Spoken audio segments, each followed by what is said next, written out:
Well, hello everyone, and welcome to another exciting episode of ARM Innovation Coffee. Today, Alessandro and I will bring to you an amazing guest. We have Shawn Hymel with us, who's going to talk to us about DIY developer marketing.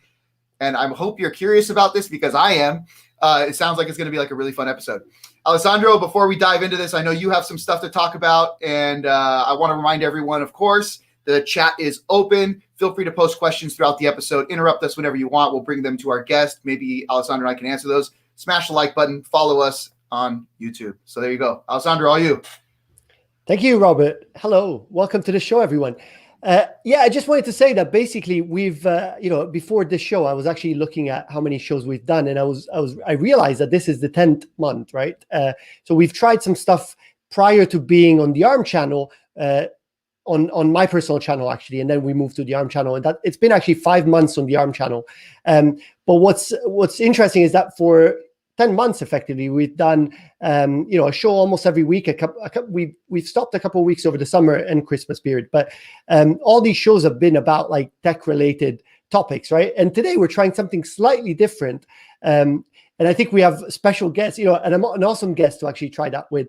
So we're going to talk about developer marketing effectively. And I think, the reason why I think this is relevant is because actually a lot of people are building products, are building, making their ideas into real things, right? And it comes down to, can you actually make it, not just can you make it work, but can you bring people to your product? Can you make it interesting for others? So I'm actually keen to explore topics like this in the future if you guys are interested.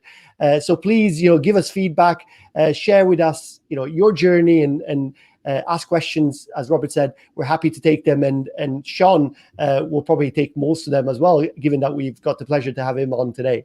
Without adding too much, I just wanted to say we're trying something new, and we're welcoming feedback as usual. So please share it with us if you've got any. Robert, anything else to add? No, nothing else to add, but I do think we should recap a little bit of the last week's episode, and I could just do that real quickly. Last week, we met with people from within ARM, all the developer evangelists, myself, Alessandro included, Carl Fieser, who else was there? Carlo Grisafi. There were a bunch of people in there. Henry Woodcock. Yeah. So we covered basically the previous 3 episodes. It was a nice summary of when we met with the folks from Raspberry Pi, when we met with the folks from Arduino, when we met with the TinyML Avengers, and I'm going to stick with that nickname. That was just a great episode. And in fact, Shawn Hymel was on that episode. We got to talk about his Coursera course, which we'll get to touch on again today. But yeah, one other thing, I forgot to turn my lights on, so I'm going to do that. There you go. All right. There you go. Yeah, we're ready. Much more professional now. Yeah. Awesome. So without further ado, I think we should bring on our special guest, Shawn, engineer and content creator. Hey. Hello, Shawn. That's it. How are you guys doing? Awesome. Great, thank you. Yeah, welcome. Happy to have you on the show. Yeah, thanks for having me. I'm excited. This is kind of like the meta show, right? Because you guys are doing this ostensibly as a marketing outreach for ARM and to help build a community. And so we get to talk about why would you have a show like this? Like, what is the content and how does that help drive customers? And I'm seeing a lot of people who are interested in this topic as well. So I'm excited to be able to chat with you guys. So thanks for having me. Awesome. And I mean, you got a show that also talks about marketing and sales, right? It's not a show, it's a podcast, Hello Blink Show. And, I think it's really interesting to hear what you've learned, what you've learned from the people that you interviewed, but, also your personal experience. So I'm really glad that you came on this first kind of special, different show, right? So, I'm excited. Robert, you were going to say something. Yeah, no, I think first of all, the audience and people watching this need to get to know Shawn, right? I mean, we're here every week. Shawn, I know you were here just a couple weeks ago, but if you wouldn't mind real quick, let's just take like a minute, give us your origin story. Tell us a little bit about yourself and what you do. Sure. Happy to make it quick because just to give a recap for anybody who wasn't here a couple of weeks ago, my name's Shawn Hymel. I started really doing stuff with SparkFun back in like 2013, where I was making products, designing boards, writing Arduino libraries. And from there, I moved into marketing. A position opened up and they're like, look, we're growing. We want to have more people on videos. And you like doing a video. And in fact, I think Alessandro has something that's like my first video that he's going to show. So I won't tease that too much.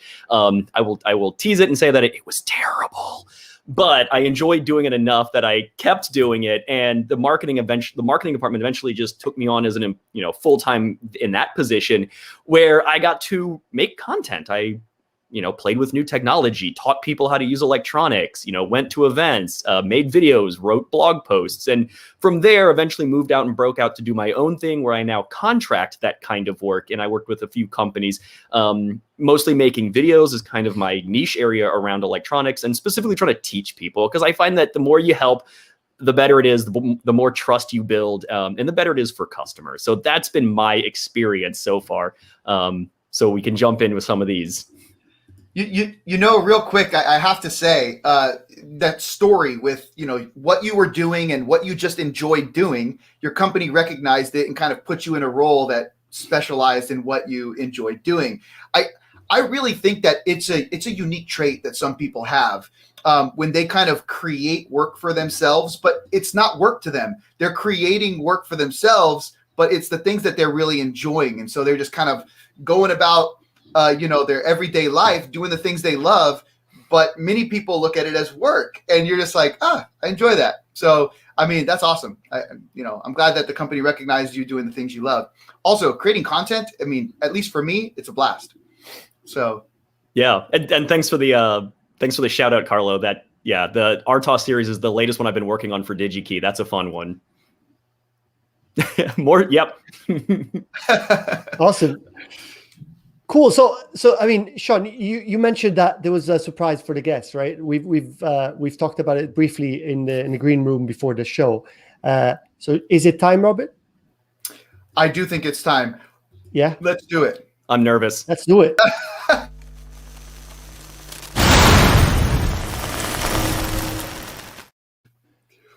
What were you thinking? Okay, so we've got a bit of a special one today. So we'll have two things. First, we'll show your first video, and we'll get. Oh, please don't play the full thing. Please don't play the full thing. It's so bad. It's so bad. It's too long. It's 4 minutes. Yeah. Too long. Too long. Too long. But yeah, we'll get you to talk about that, and then we'll actually Google your name and see what comes up. Oh no. I haven't done that in a while. Let's see what were you thinking here? There you go. Oh no! Oh my goodness! This was the very first video I ever did, ever. First time on YouTube. I did it with SparkFun. What is that? 2013. I've been working at SparkFun for about 2 months at that point, a month and a half, and I thought it would be fun to make a video. I wanted to do the whole Bill Nye thing with the bow tie. And so they were like, you know what, we can take it up a notch. So they pulled out, they were selling these lab coats at the time with the whole Geek Flame logo. And they were like, you know what, pull one from the storeroom, give it to Shawn, give him the pocket protector, just lean into the whole nerd thing, just go all in.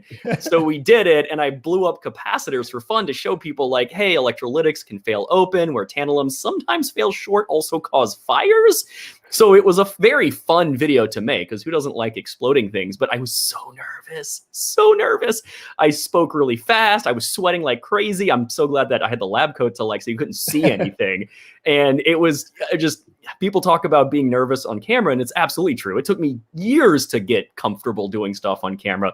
But it really was just you know what, go for it. I don't care if it's terrible, because I hope that in 5 years, what are we at? Almost 7, I can do math right now, 7, 8 years later, you can go back and look at it and you're like, oh, that was so bad, but hilarious. And I'm glad I did it. I still cringe on the things that I was recording back in those eras as well.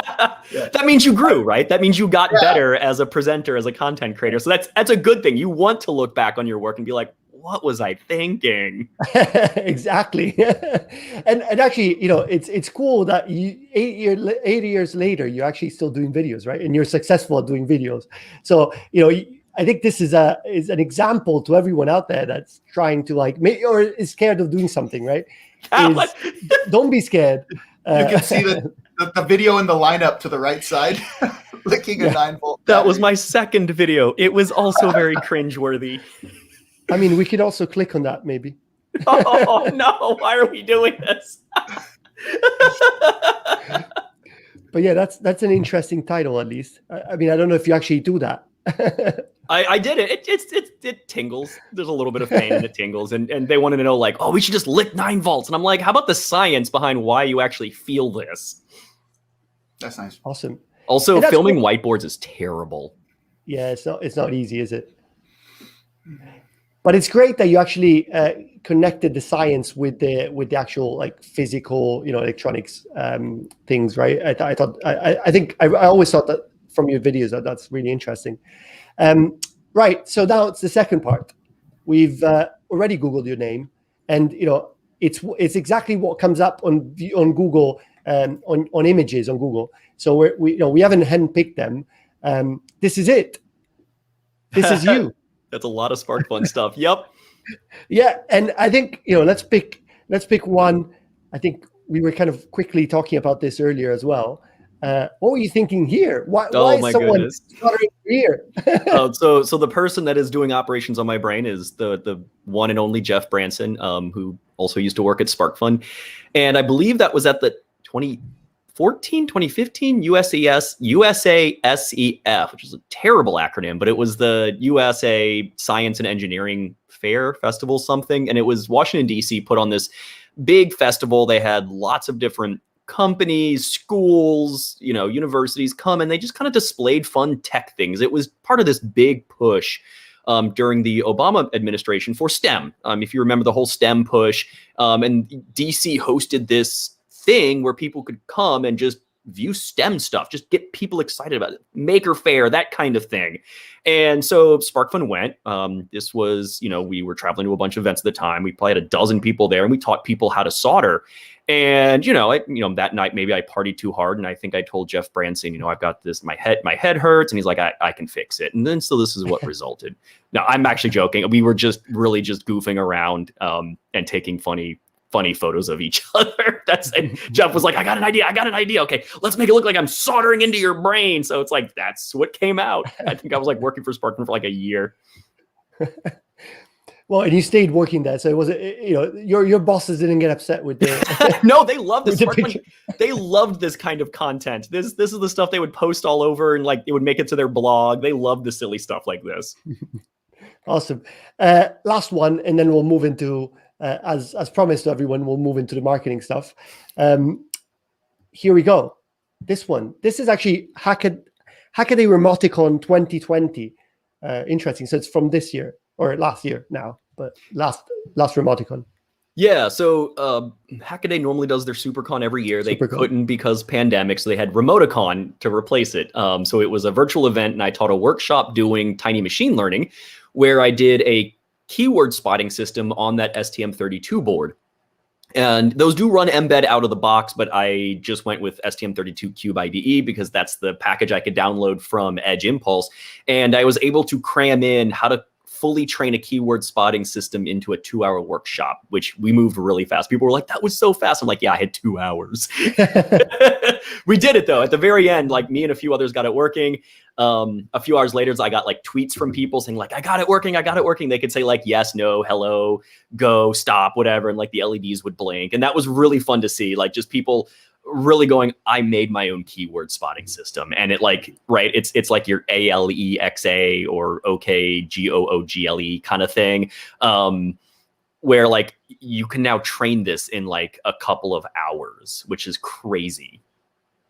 Yeah, and we've done a bunch of episodes on TinyML, and actually, Shawn, you're the instructor on this course, right? I mean, this is just a bit, but it's the course that you've done, right, with Edge Impulse, ARM, and other partners, right? And it's an awesome show. I mean, it's all for free, right? And you want to say a few words on what the course is covering?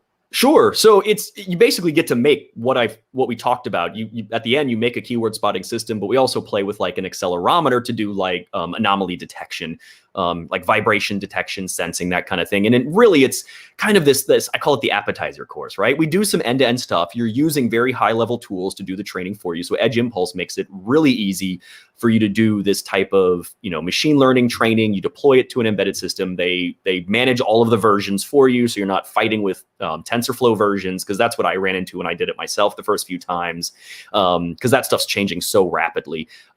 but we don't get into the math behind things. We don't really get into like heavy C code. There's like, if you know some Arduino, you can take this course and play with the Arduino board that you can get. And it's like 3 weeks and like 4 hours each week. It's really pretty short, relatively speaking. But it's a good intro course. If you've never done machine learning and you know some embedded stuff, I would say this is the route. If you know some machine learning stuff, this will be a review for you, but you get a chance to learn the embedded side of how can you get this to a microcontroller. I will also give a shout out to Pete Warden, is one of the guest instructors, or I think full instructor on the edX course. That's the deep dive into stuff. That's the much longer, like several month course. So those are the two big courses that are out right now that I know of. And I will say I have some guest instructors who do a great job on my course as well. So many thanks to the guest instructors and a couple of people from ARM too. If I may ask a question throughout your creation of this Coursera course. So back in like 2015, I actually made a Coursera course as well. We did like 500 videos. It was all paired up with Qualcomm and through UCSD. The question I have is, back in those days, from what I understand, is you couldn't launch a Coursera course unless you had a partnership with a university. Did you have to have a partnership with a university to launch this course, or is this kind of... No. Yeah, it used to be just universities. You are correct. This one launched as a partnership with Edge Impulse, which is obviously not a university. So I think that they're allowing companies to have partnerships. Like ARM could partner with Coursera now. And I think it's just as long as they verify that like the quality is good, that's their big thing, is they're trying to control quality of the instruction. Because like I've got courses on Udemy, and Udemy is great, but like anybody can create a course on Udemy, right? Yeah. That's the kind of like anything goes. So as long as you can prove to like Coursera or edX or one of these that are like associated with universities that like this is, quality instructional content, they'll work with you to make sure it's good. Like the hands-on attention I got from the Coursera people was more than what I got from Udemy. So that's what I'll say about that. But they both have their places, right? If you're just getting started, Udemy's great as an instructor. But like if you can get in like as a partnership, but yeah, I couldn't teach alone with Coursera. I had to go through a partnership, and it was Edge Impulse. Hello, somebody from Edge Impulse is watching. Yeah, we've got them watching. Look at that. Declare yourself. But yeah, that's Awesome. cool. Good to know. Yeah, I'm excited that they've opened the doors to. I think they've broadened their horizons a bit. I remember working with Coursera, and that was kind of like one of those things that I didn't quite know why. But yeah, cool. And it's interesting, I don't want to derail too much, but I think we're seeing this growing content around courses that companies are getting involved with. Like Google announced something recently. There's a whole bunch of like Make has a thing. Hackaday has Hackaday U. All these companies are jumping on this bandwagon of like teaching high level, like college level stuff. And I'm like, is this potentially disruptive to like 4-year degrees? So I don't know where it's going, but I'm noticing a ton of course style content coming out from companies, which is interesting. But I mean, it's interesting, right? Because even universities are now online, right? So it's to some extent, it doesn't really matter where the course is coming from. I guess it probably gives more power to the platforms like Coursera and EDX and so on to actually have, say on who can do the course and like, what is the standard at which you have to be to give a course, right? I think it's really interesting, actually. Yeah, I think things are shifting, so it's going to be interesting to see how things progress.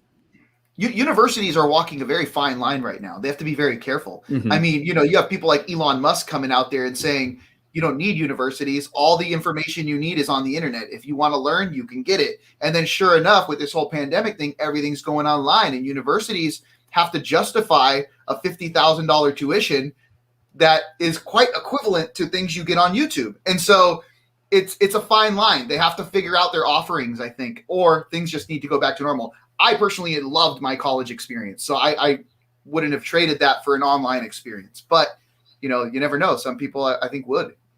Yeah, that's fair. But it's also like, what's the cost? Like some people are coming out of debt and just can't get out of it, or, coming out of school with debt.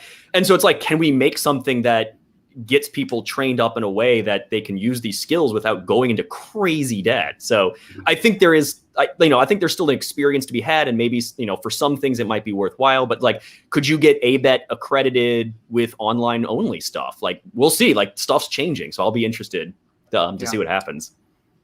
Awesome. We've actually got another marketer in the house. So hi to Artie. Hello. And actually, I was chatting to Artie today, and we were saying we should probably do another episode on marketing with him, because he's a super cool marketer as well in the developer world. So people have called him the god of marketing. Yeah. He knows his stuff. Listen to Artie. Yeah, awesome. So, Shawn, shall we get into some of the questions that we got for you now? Getting into more of your experience and what you've learned in these years doing marketing. So, first question is, why? What brought you to go solo? Right? What brought you to be this independent content creator that creates all this awesome content? Why not associate yourself with a company? What is your take on that? That is an interesting question. It's got a lot to do with me wanting to get away with office politics, having options, flexibility, like all these things that I just got dragged down in the corporate world. I mean, even SparkFun, which was a small company, like still suffered from like office politics. And I just like, can I do this on my own and get paid for the same kind of work without being tied to an office? Not necessarily a company, but an office.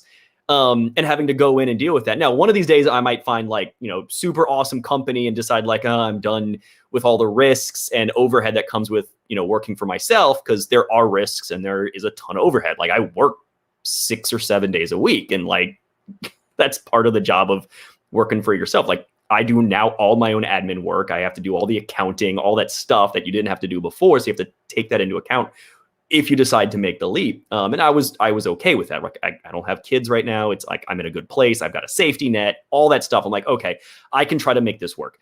The upside is that there's potentially infinite upside, right? Like, unless you go work for yourself, you're probably going to be capped at a salary of whatever like high level management position you can get to in a company, right? You climb the corporate ladder and that's as high as you will go.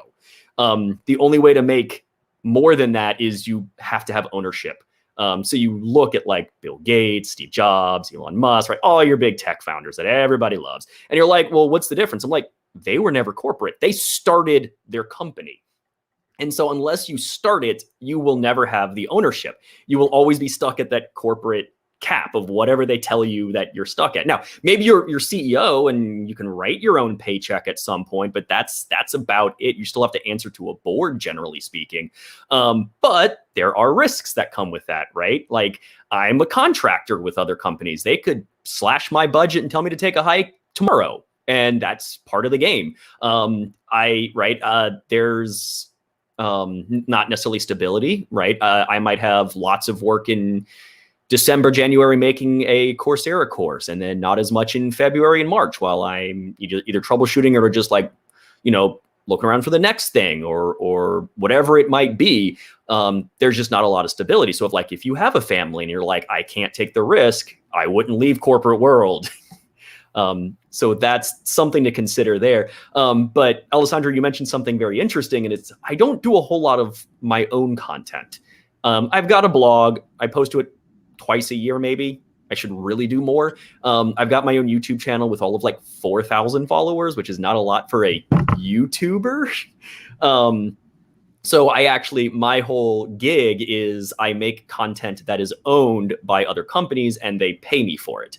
So that's generally my gig. That's how I pay the bills. And that's kind of weird. Entrepreneur, yes, I still have to market myself. I still have to go to events and make myself known. And that's where we get into the marketing side of like, I have to market myself so that people will hire me to make content for their marketing stuff. So can I, if you don't mind, is that okay, Alessandro, or did you want to? Okay, cool. So I loved some of these things that you just said right now, right? So like, for instance, not having I want to call them the layers of bureaucracy or the office politics to deal with stuff. I'll look in the camera right now. Arm, thank you so much for letting us do this. I mean, I feel definitely very fortunate to be able to do these types of shows, especially like with one of my favorite colleagues here, Alessandro. And we do kind of get quite a bit of help, right? And I should shout out Rachel Cracknell, Luis Paul, all the people out there that help us with these marketing things. Vicky, Jamie, there's all these people out there that help us behind the scenes. And on a whole marketing level, you're saying, okay, well, you have to absorb all of this. But in some cases, you have the company that contracted you to build this content. They're kind of also in charge of the marketing stuff. There are people out there who are building content and doing these things. They need to focus on their marketing as well. How do they build their communities, right? Like we, Alessandro, we get to do our thing, and then we have a lot of help behind the scenes that no one else sees. Again, thank you. You are sometimes marketing it yourself. You have your own channels. You obviously have a personality and a personal brand online, which feeds into the companies that you get contracted for. But I mean, maybe you could give us some insight, and this is leading into the question, right? Give us some insight as to like, that person in the in-between, right? Like Alessandro and I, we have our corporate company who helps us. You have the companies who hire you who may help you. What about when you're releasing content on your own? Like how do you go about that? So are you talking about like if I write a blog post or social media or video, like how do I get help? Yeah, how do you get help? Like you're on your own at that point. A lot of it, yes. I've got a couple of people that I can pay like as a subcontractor to help edit, which is great. Sometimes I do it myself because it's like, the editing side, I find the editing side fun. I enjoy it. But a lot of times it's like, that's something I shouldn't be working on, right? I should be making the content. I should be filming, writing scripts, writing blog posts, because that's my expertise area as far as making that technical content. And I can contract that out for like the editing side. So that is helpful. But like, I don't have somebody here to like help me be behind a camera to help set that up. So like that stuff I had to learn how to do on my own, give or take, like, right. It's something I have to balance. Does that help? Like I can contract some of that out, but yeah, you guys have a full team. It's obvious. It's very professional. It's well done. But it's obvious when like companies have that full team to put behind it. And that's awesome. They give you a lot of leeway for your content. Yeah, and I think to Robert's point, yeah, thank you to everyone behind the scenes. But it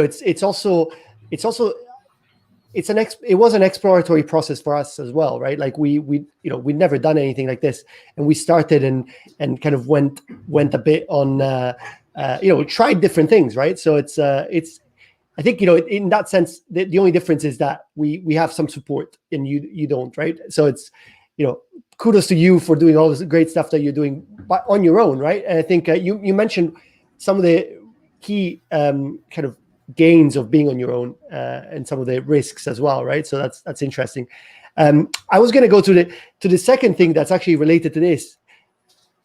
When you're on your own, all that matters is the branding, your personal brand, right? Like we can rely on gathering people because people know ARM, right? So effectively, we are, we're talking about ARM. Everybody knows about ARM. Where in your case, yes, you're talking about technology that's well known, but in a lot of cases, people come to see your videos because it's you, right? Because they like your personality, they like what you're saying, or the way you do things. So actually, I'm interested in how, what are your key takeaways on building your personal brand? I mean, you've built, in my opinion, a quite strong brand, right? So what have you learned along the way?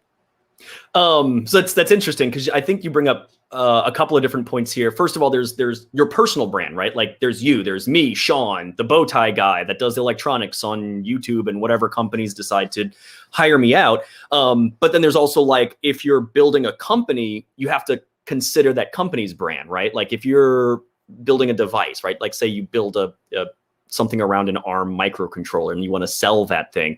You're not so much concerned about your personal brand, although that may help. You may consider building a personal brand. And in a lot of times I say, you should have both. You should be, I'm the CEO of blah, blah, blah company and have a Twitter account where I tweet from and then also manage this company. So personal brand is still important, but it is separate from, or maybe intertwined, but two different things from whatever company you're trying to build. For me, it's kind of one and the same, right? I sell myself, what you're getting if you're going to hire me to like make a video. But part of that was a number of things that helped. And for anybody really building a personal brand, I would say start as early as you can. Get on social media, Be public about what you're doing, and just talk with people, find people and engage with them. Try to get a few hundred followers at least, so that you can have a community of people that you know and you can talk to, especially while you're building a thing. Or in my case, I was trying to build a brand so I could go solo and farm myself out to make content. The other thing is if you're doing video, if you're going to appear as your person on a video, have some kind of shtick, whatever that is, so you're memorable. And it doesn't have to be a bow tie, right? That happens to be mine. Who is it? Like I was going to say Bill Nye is one of my favorites. So like, it's kind of an homage to him. And like I also like Alton Brown, but he always did the bowling shirts. That was his kind of shtick for a while in his early days of the cooking show. But I kind of melded my camera personality after those two. But who's like Electro Boom, right? He has this thing. His early shtick was to like hurt himself, like accidentally hurt himself on camera a bunch of times, and that was kind of his shtick. I know who you're talking about. I think it's the Indian guy, right? Yeah, I can't remember his actual name, but his handle is Electro Boom. Yeah, it's really, really, really good stuff. I remember the earlier days when he started posting that content every single time. Me and my wife just cracking up. Super funny. Yeah. Shawn, I want to kind of just extend a little bit further onto this, because you kind of did answer this question, but maybe this does go a little bit more personal. iShot JR brings this up. I'd like to hear more specifically about developer branding and how does iShot JR. So how does someone personally, maybe, and I know you did kind of mention this, but touch on it, I guess, maybe on a more personal level. How does someone get to at least your level where you are right now? And while he's answering this on the whole shtick thing, I want to propose this to the people who are watching. What's my shtick? And what's Alessandro's shtick? So maybe you could post that. What is it? Because I don't even know. I was going to actually say that. We don't have a shtick, Robert. Yeah, we need to work on this. I don't know. Yeah. Maybe I wear the same thing every day. That's me. Like you could make a cartoon of me, like, just wearing the same thing. I don't know. Yeah. Robert, I hope it's not the same. I hope it's not the same thing. Yeah. It doesn't have to be clothing. Pile of them right here. Yeah, exactly. I was going to say, I hope you wash it. Right? Yeah, we're good. Yeah. Well, they're all clean. It's like Lamore from Adafruit, right? She often colors her hair. She's easily recognizable. Like that helped a lot. And also being woman-owned tech business. So like I'm not going to say that's a shtick. That's awesome, and she gets recognized as such. But like the colored hair and always wearing black, like she's easily recognizable in any event you go to. You can spot her. So that's a good thing to have. So like, it doesn't have to be clothing. It could just be, something, right? Like, it's like, I always have coffee in my hand, like, and make coffee jokes, whatever that is. So to answer the question about how to build personal branding, and that's, that gets into the whole content, and more content, whatever it is, try to be active on a handful of platforms where your audience is, if that makes sense. So like, I don't do very well on Instagram, but lots of other makers do, especially people who make physical objects do very well on Instagram. I do better on Twitter and YouTube are kind of my two main platforms. So I would stick to a platform where you have those types of people, like the tech-minded people hang out. Like I get more like the programmers on Twitter, but like the woodworkers hang out on Instagram for obvious reasons because it's more visual. So know where your platform is. And then I always say have a schedule to release content. I wish I was that good. If you want to do better, have a schedule. Say I'm going to make a video a week or a video a month and make it really, really good. But like a video a week is really good, but it doesn't have to be a video. It could be a podcast. It could be something. Just be consistent. And then you have to drive people to that, which is like now you have the personal brand where you go to like Twitter and you start answering questions and you have to, a few times a day be on Twitter talking to people. And it's just time. I mean, the first video I did was 2013. And so, we're, 8 years in. So it took me 8 years to get to this point. It takes time. Now, there are a few people like Mark Rober and a couple, they make like 2 videos and they're like, giving a TED talk a year later. And same with Simone Yetch. I hope I'm pronouncing her name correctly. I say Gierch, but yeah. I'm probably doing it wrong too. So she, like, if you look at her YouTube timeline, she released like 3 videos and was like breakout success. I've never had that. I think the chances of getting that are like infinitesimally small. So like, unless you get lucky and you're one of the viral few that can do something like that, you just have to constantly work at trying to bring people in. The biggest thing I can recommend is learning a little bit about SEO and learning how people search so that they end up on your content. That's the biggest driver.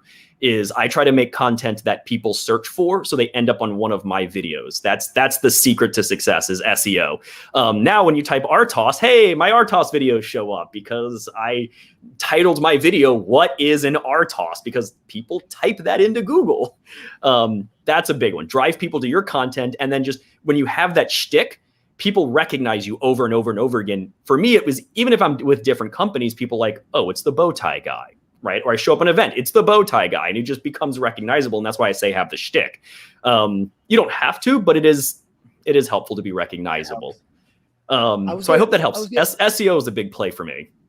Shawn, I was going to say, if you have any resource that we can link maybe after the show around SEOs, I think that would be really interesting, actually, because that is an interesting topic, right? Even if I know a lot of people are write blogs, for example. How do you make that SEO or searchable, easily searchable on Google, or it comes as every platform, SEO optimized?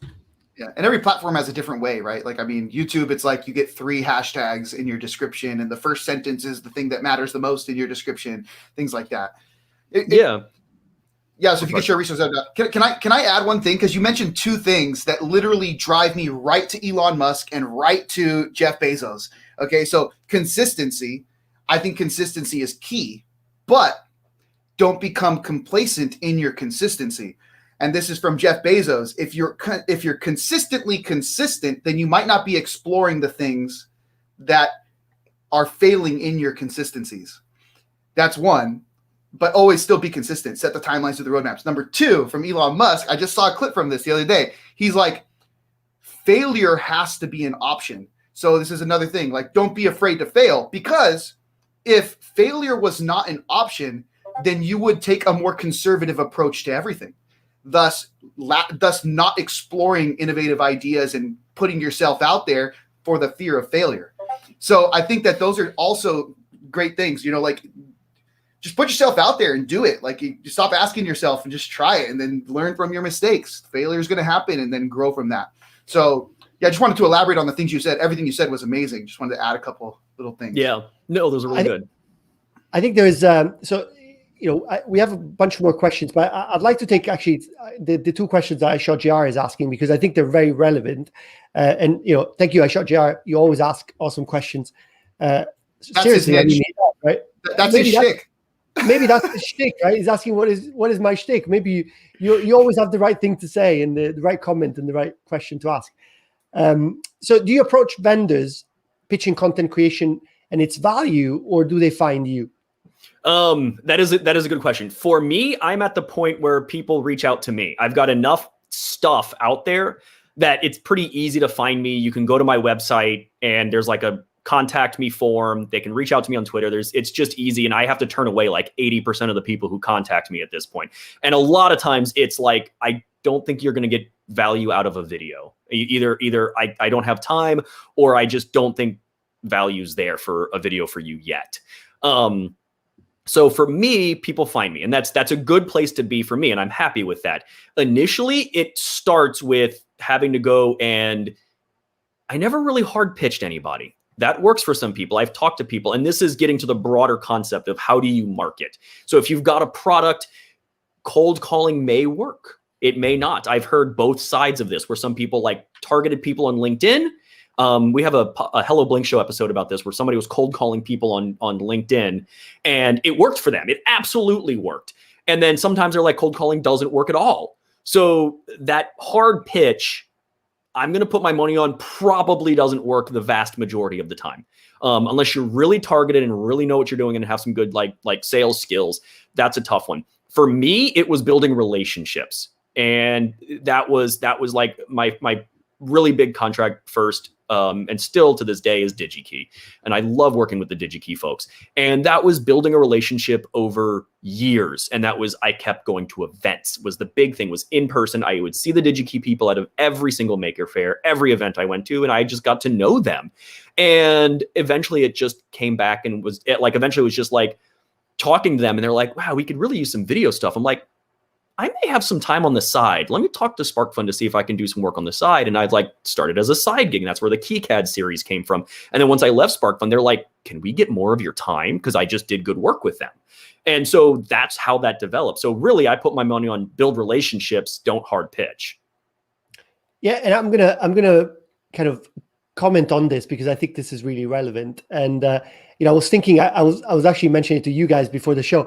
Today I was thinking, like, what should I put on, right? And then I'm like, I'll put a shirt on, because actually, a lot of people think about marketing people as like, people with a shirt, right? Or, business people with a suit and so on. And, I do marketing, and I'm always with a t-shirt, right? So, you made a good comment earlier when we were talking about this, Shawn. You said it really depends who you're marketing to, right? Who your audience is. But actually, you made a really interesting point now that I wanted to kind of build on. You said, one of the main things is about connecting with people, right? And I think that's what's awesome about, our job, the three of us at least, is like we get to connect with a lot of people. And that's what, that's the reason why I'm doing it, right? Because I think it's not only about me connecting with others, it's actually, I get a lot of, excitement when I'm actually able to connect other people together as well, right? I think that's a lot of value lies in connecting. Sorry, I'm just laughing at the comment. But I think a lot of value lies in the connections that we are able to make, right? Like, we're able to facilitate. And I'm actually a big believer that, happiness is in building like awesome connections around you and enabling others to connect to each other, right? So I really, that's kind of one of my mantras, right? Like, how can I create more connections? And I think marketing is it's basically a way of doing that, and getting paid for it effectively. But I think, I completely agree with you. I think building successful connections in an authentic way, right? Like I connect with people because I enjoy talking to them. I enjoy listening to what they're saying, not because I'm trying to get them to pay me or to do something for me, right? And I think, that comes across. And I think, Shawn, you're the type of person that really connects with people on a personal level, right? And I'm pretty sure that's one of the reasons why you got to the stage you're at now. And that's very true.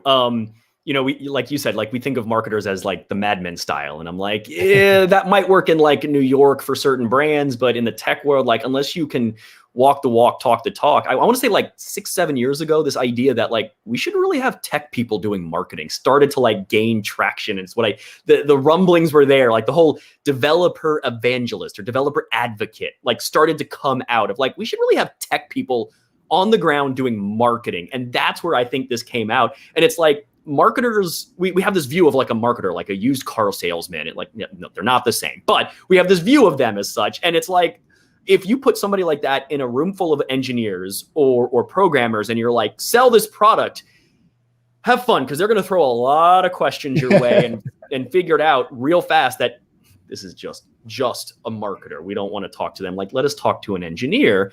And what that does is it erodes the trust you have built or want to build with your potential customers. So to me, building trust is hugely important. You have to be honest and upfront with your customers, especially when like things don't work. And like you got to know your stuff, which is why it's send an engineer to do the marketing part of it, or train an engineer to do marketing and sales so that they can help build that. I think I derailed a little bit. What was the original question? It's good. I actually have a comment on this, so let's keep it off the rails here. John Mad Dog Hall, one of the original Linux gurus from a long time ago. I had him on some of my old podcasts, Open Hours, 96 Boards Open Hours. But one of his big things was when you're in a business meeting and you need technical know-how or technical input into a project, anything, even if it comes to marketing, if the person walks into that room wearing a suit, you almost immediately don't trust him. He's not technical. And this is, maybe some old school views, but this was his whole thing. He's like, technical people aren't usually dressed up in suits. They're wearing shirts. They're relaxed. They're kind of like, all about these looks, right? And so his whole point was, dress comfortably, do your thing, and essentially it's not about you selling yourself by how you look. It's about you selling yourself. Like, that's it. You're selling yourself by what you do and what you have to offer. Anyways. Yeah. And I wear the bow tie, and I get a lot of flack sometimes, especially people who don't know me. Especially when I first started like doing stuff at SparkFun, like, oh man, the bow tie is stupid. It looks ridiculous, blah, blah, blah. I still get some of that today. I love it. Most people do, and I'm fine with that. I'm fine to have a little bit of divisiveness. It's a shtick, and I lean into it. Like, and I the last episode, like, I enjoy wearing nice clothes. I enjoy wearing the bow tie. It's just part of who I am. So it's like, at some point you're like, you're going to deal, whatever. I'll prove myself that I know my technical stuff through other means. But otherwise, if you're going to be a marketer and you walk into a room and people don't know that, like, this is my shtick, you should dress to be approachable by those people, right? If it's a room full of t-shirts and you walk in a suit, you're going to be an outsider, and vice versa. So know your audience. Yeah, I'm going to ask. Good point. I'm going to ask another question, actually, just to keep on derailing on this topic. but actually, I'm actually curious, because one thing that I ask myself a lot is, the more you're doing marketing, the more you're actually away from, coding and from doing stuff real, like real innovation on your own, right? Because you're showcasing what other people are innovating about, like what other innovations are happening out there, but not so much like your innovation anymore, because you don't have as much time to spend on your own development or your own developing. Is that English? your time, you don't spend that much time like developing your code yourself, right? So I'm going to ask you, like, how do you kind of keep that balance? Do you actually do you have like marketing free days in which you just develop and then you market stuff that you develop? Or do you like, I don't know, like take courses, or do you talk to other engineers? Like, how do you develop those kind of actual like engineering skills? How do you keep up on that? Yeah, no, that's a very good point. And I would say I'm like 50-50. I try to be like 50% marketing, 50% engineering, which means that I'm not the subject matter expert in a lot of cases. And I fully admit to that. Like somebody asks me, like, what's a virtual function in C++? I haven't touched that high, like deep level C++. So like, I just don't know. It's stuff I still need to learn, and I try to keep up with stuff. And so to answer your question about like, how do I do this? I try to set aside time to take courses, stay abreast of things that I want to. So like, I want to continue doing more stuff in machine learning. Embedded machine learning is still what I want to do. So it's like the next couple of months, hey, I signed up for the edX course with, like Pete Warden and those guys from Harvard, because I want to learn more of the deeper stuff. Right. So I'm like, I continue to do this. So what drives me, not so much as the invention side, but is the teaching side. So when people come up to me at events and are like, I took this RTOS class from you and it was awesome, and now I know multi-thread, I'm like, that's the best feeling. I enjoy that feeling more than like I invented a thing. I also enjoy that. Like, don't get me wrong, that's a great feeling. When you're like, oh, I got this thing to work. Great feeling. But I also enjoy the public notoriety of like people like, oh, you taught me how to do a thing. That gets back to that personal connection. But does that drive you? Does that drive you? I mean, Yeah. that kind of appreciation and the clout. You can almost call it the clout. Does that drive you? Some, but it's also like I enjoy helping people. I really enjoy like teaching. One of my favorite things to do is to teach workshops live, because I get to see the people like when they have that light bulb moment go off and they're like, oh, I got this thing to work. You're like, oh, I live for that. I live for that moment. And like YouTube and marketing is a way I can scale that and not have to be at like part of a university. It also reinforces. It also reinforces kind of like what you learned, right? Like, you don't really truly know the subject matter, I think, unless you're able to teach it. And so I think that's another cool point. I mean, another thing that just came to mind is actually, if someone, I guess, you've got a choice of what you get involved in, right? Like what kind of courses or what kind of videos you're going to make. And I guess one thing you can do is say, actually, I'm going to make more videos around TinyML, for example, right? Or courses around TinyML and so on. So you can actually force yourself to kind of be involved in that. So you have to learn it. I don't know if you use that as that's another way, I guess, in which you can kind of build your skills. It's like, okay, I'm going to say that I'm going to do this video, and therefore I better prepare and I better get ready for it, right? Exactly. That is exactly correct. And like with the RTOS stuff, like, yeah, I took an operating systems course 2005, like, right? The last time I did multi-threading anything was, 15 years ago. So when I was going to do RTOS, it was like, I have to relearn all these concepts. Like I haven't seen the dining philosopher's problem in like 15 years. So it was fun to revisit that and relearn it. And so it's like, yeah, at that point, it's like cementing what I know and it helps people, right? I love that. I love that aspect. So that's really my take on it. But I don't think that may not necessarily be true for everybody. But so everybody commenting right now, that's like, oh, I love helping people. I love, great. Lean into that, find ways you can scale it and learn the SEO stuff. Because then you'll have people landing on your content. That's the secret. That's the secret sauce, is you want people to type, what is the thing I'm working on, and get them to land on it from Google. And then you do that over. That's where the consistency comes in. You do it over and over and over again. I've never had a viral video. I've never had something hit 1 million views in 2 weeks because I made something explode. One of these days, maybe, but I'm not Mark Rober. I'm not Adam Savage. Like, I don't do the explodey things, but like I can consistently teach people over time, gain that notoriety, and then they keep coming back to the videos like RTOS, KeyCAD, blah, blah, blah. I try to capture these spaces. So when you type these keywords in, you land on a video. And if you want hints, look at how I title my video. That's the secret sauce, is how I title it. So neilpatel.com Uber suggest tool. I don't know the exact URL, but the Uber suggest tool is where I go. That and google.com/trends is where you can go to like play around with title ideas and see what people are searching for. I'm giving away all my secrets right now. Sometimes it happens. Oh, sorry, please. No, I was just going to come and say, like, you still have to learn to do the awesome videos you do, right? So your secret, this is just like one little bit of your secret, right? Well, that's the whole secret. Like, I mean, yeah, make good content, obviously. Like I had a piece in here about polishing turds. And like that was you could have terrible content, title it really well, and eventually Google will learn that nobody's reading it, so they'll de-rank you. So first, start with good content. But I always say video is kind of like the cherry on top of content marketing. You should really have blogs and written content first, just because they're easier. I go for video because it's kind of like the next level up, where like lots of people have written about RTOSs, but there's not a whole ton of video content out there. So it's like, that's a space we can capture. And I work with DigiKey to like capture that. So now everyone knows it's DigiKey. They still recognize me and all that. But yeah, making good content, and you don't have to appear in video. Like your marketers like, oh, you got to have live, you got to have video, blah, blah, blah, blah. I'm like, written content is still great, and it's cheap and easy. Yeah, there's a lot of little subtleties in the whole hashtag system.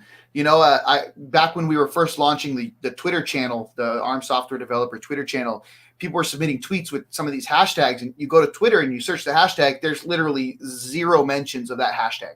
It's going to be pretty much useless.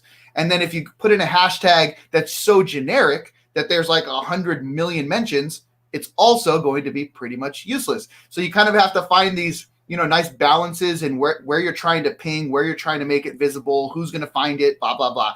So, I mean, slowly but surely, I'm glad that I'm talking with you, because slowly but surely we start to pick these things up, right? Like the more we explore it, the more people we talk to, the more ideas we end up getting. And so, yeah.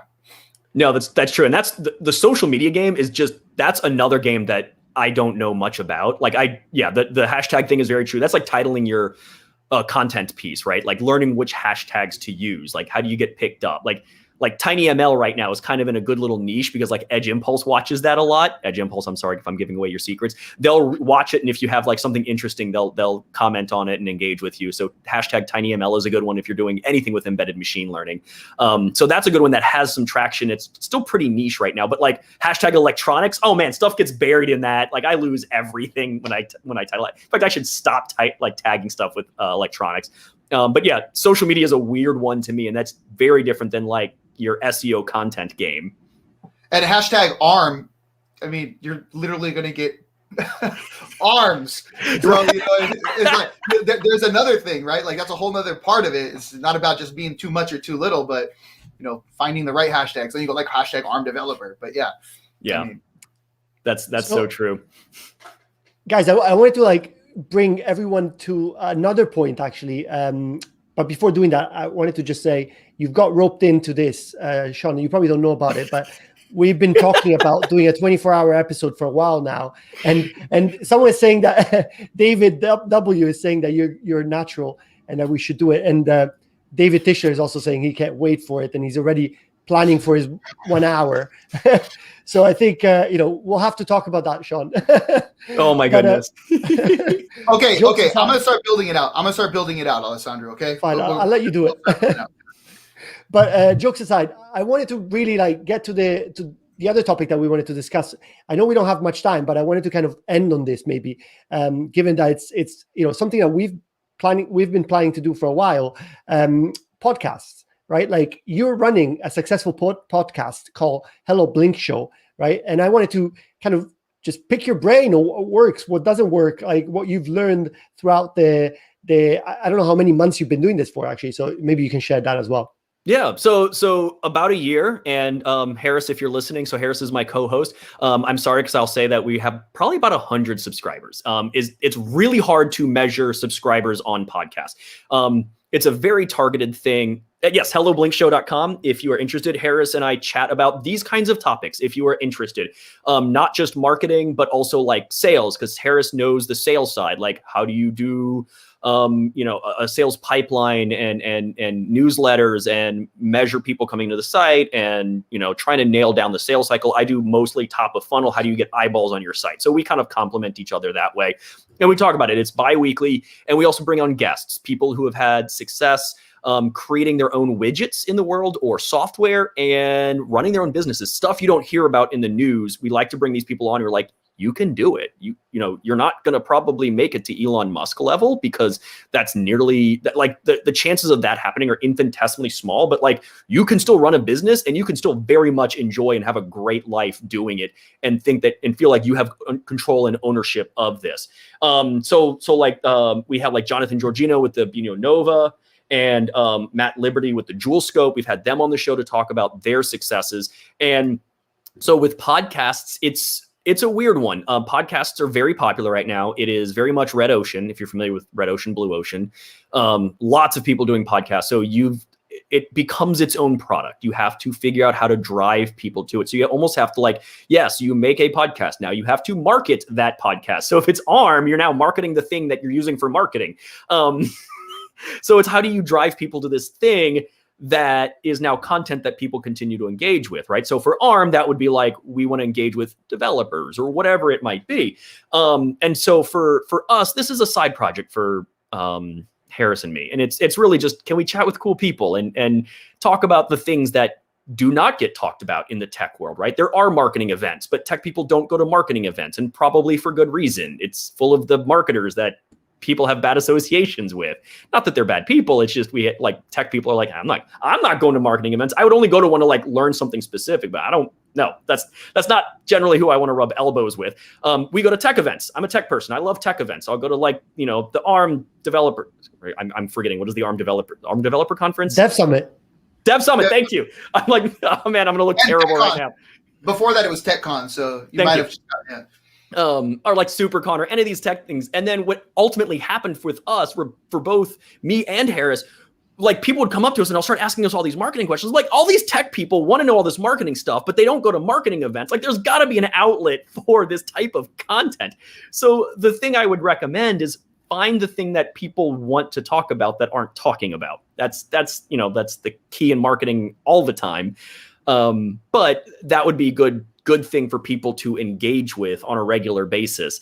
So that's where Hello Blink Show comes in. It's like, we just like to talk to people about the marketing sales side, because that's not talked about very often. So what's worked as far as tools, you can do it. You can record a podcast easy, right? Like, we've got the tools. You don't need great. Thank you. So yeah, you don't need amazing tools. I've got a Zoom H1. You guys have better mics than I do. You can honestly start off with a webcam mic kind of thing, and it's okay. It'll be a good start. Yeah, there you go. Hey, you don't need great mics. I would say maybe spend $50 to $100 on a good mic and headphones. That's it. That's all you need.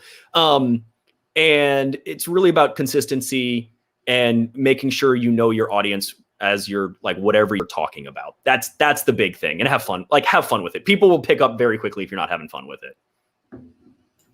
We Yeah. have fun, right, I mean, Alessandro? I was gonna say it's the same for this, right? Like I think the reason why we're still doing it is because we are having fun doing it. I mean, I'm not sure, the people watching are having fun. I hope they are, but I'm having fun, so that's why I keep on doing it. And So- and I, you get to learn a lot as well, right? I think it's similar for you. Like you get to learn a lot from other people, like other people's experiences as well. Yeah. So one thing that I would say is like, this could be a podcast format. There's not much we're doing here that's inherently video oriented, other than like, hey, what's on your desk? Show it to the camera.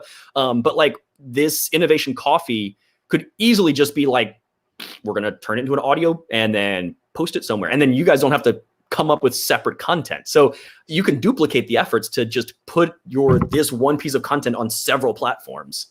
We've been thinking about that, right? The challenge is that we have a lot of demos on the show, right? So then we would have to like cut out the demos. Obviously not on this episode because this was more about marketing, but effectively, we would have to like cut out that piece, and then it might like sound weird because you might like be cutting, people talking and so on. So it's a challenge if you have like a show that's supposed to be for video to then turn it into a podcast, but it's doable, right? It's one of the things that we've been thinking about to evolve this. But yeah, no, I think I appreciate that. And I mean, is there anything that you would not do again if you were, to like do it again, or something that you've learned that you would probably do differently if you were to do another podcast? Let's see. Or maybe something changed. Something that you might have changed in the last few months. Yeah, we switched from this was all Harris is doing. We switched from Fireside to Transistor for hosting. You can find stuff that hosts for free. We just wanted to have like our own URL and whatnot, so we paid for hosting. We've been really happy with Transistor. Fireside was fine. I think if I remember, there was just better integration with some of the other platforms, with some of the distribution platforms with Transistor. Harris is probably going, no, that's not quite right now, because he was the one who handled all of that. So we switched over to that. We recently updated our artwork. We had this very simple Harris threw together, the original Hello Blink Show logo, and we recently hired an artist to make us as cartoon characters, and then Harris put together like the new logo so that like it's just more fun colors, that kind of thing. I wouldn't say do those out of the box. I would say get off the ground running as fast as you can so you can learn what works and what doesn't. But yeah, we've had great guests. It's been fun. So Shawn, gosh, I feel like every time we have guests on here, we want to talk for hours and hours, and we totally could. 24-hour show, but we have to be conscious of the viewers' time and of course your time. So we are very grateful to have you here, and everyone watching. Just thank you. You make the show, right? So thank you very much, Shawn. You do get a plug, so this is your opportunity for a shameless plug. I know we already talked about Hello Blink Show, but if you want to talk about your Twitter channel or your YouTube channel, please. Sure. Twitter, you can follow me at Shawn Hymel. It's all one word, camel case, no space.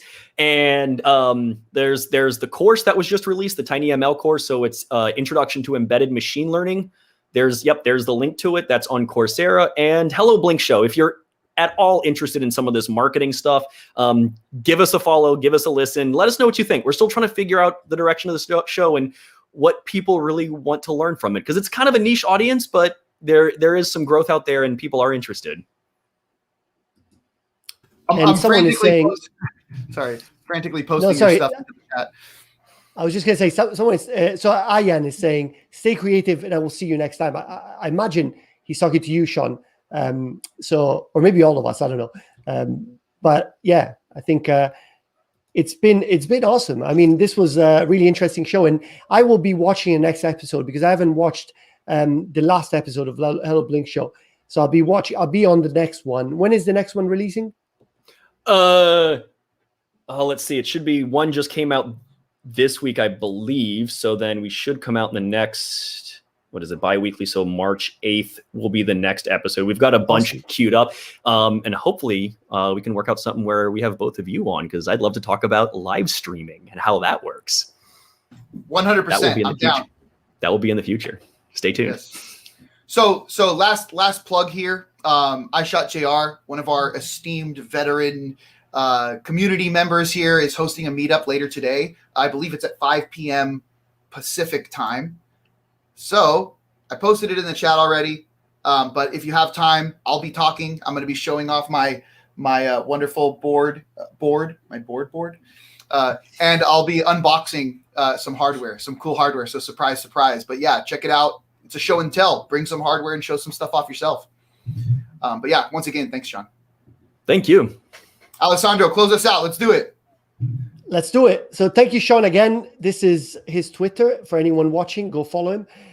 It's been an awesome show. I really appreciated you giving us all these tips on how to be better marketers. And I'm hoping that, we're helping someone out there as well that's going through this. And if you've got any feedback on this show and, if you want to ask us any questions or Shawn any questions, feel free to post them in the chat or hook us up on, connect with us on Twitter. And, we're going to be here next week. So see you all there. And again, thanks, Shawn. I mean, this has been awesome. Thank you so much. Yeah, thanks for having me.